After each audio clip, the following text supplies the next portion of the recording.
Assalamualaikum, salam sejahtera. Terima kasih kerana telah memilih channel ini.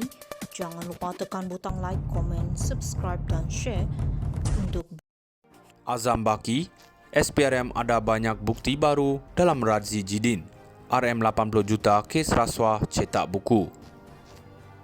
Ketua Suruhanjaya Pencegahan Rasuah Malaysia SPRM Tan Sri Azam Baki berkata banyak bukti baru telah dikumpul dalam kes bekas setiausaha politik Datuk Seri Radzi Jidin ketika beliau menjadi Menteri Pendidikan.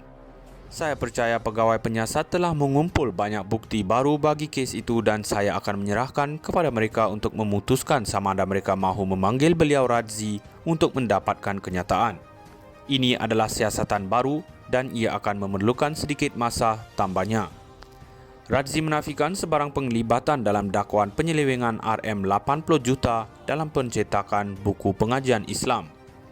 Suruhanjaya Pencegahan Rasuah Malaysia telah merampas beberapa dokumen berhubung siasatan dakwaan rasuah untuk pemberian projek bernilai RM 80 juta untuk percetakan buku untuk prasekolah.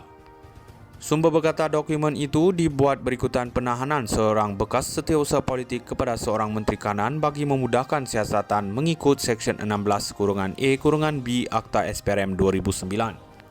Individu itu bersama seorang lelaki berusia 50-an yang merupakan pemilik sebuah syarikat bagaimanapun telah dibebaskan hari ini selepas tempoh reman tamat. Dakwaan itu berlaku selepas 2 mesej teks WhatsApp tular yang mengaitkan bekas Menteri Pendidikan itu dengan penyelewengan dalam pemberian kontrak penyelenggaraan sekolah dan pencetakan buku pengajian Islam. Radzi berkhidmat sebagai Menteri Kanan memegang portfolio pendidikan di bawah pentadbiran Muhyiddin.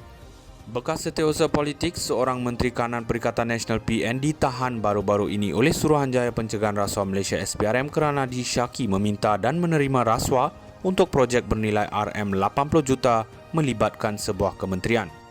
Namun begitu, bekas Menteri Kanan PN Datuk Muhammad Radzi Jidin menafikan sebarang penglibatan dalam tuduhan terhadapnya yang telah muncul dalam talian dan menjadi tular dengan mengatakan beliau dikaitkan dengan projek buku.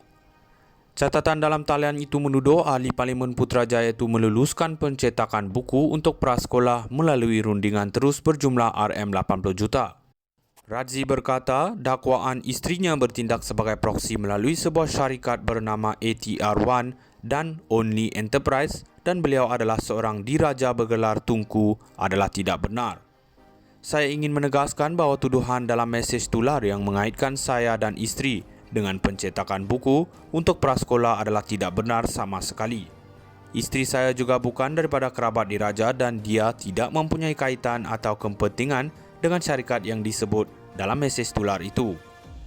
Radzi juga menegaskan beliau tidak pernah meminta atau menerima sebarang rasuah atau sokongan daripada sesiapa.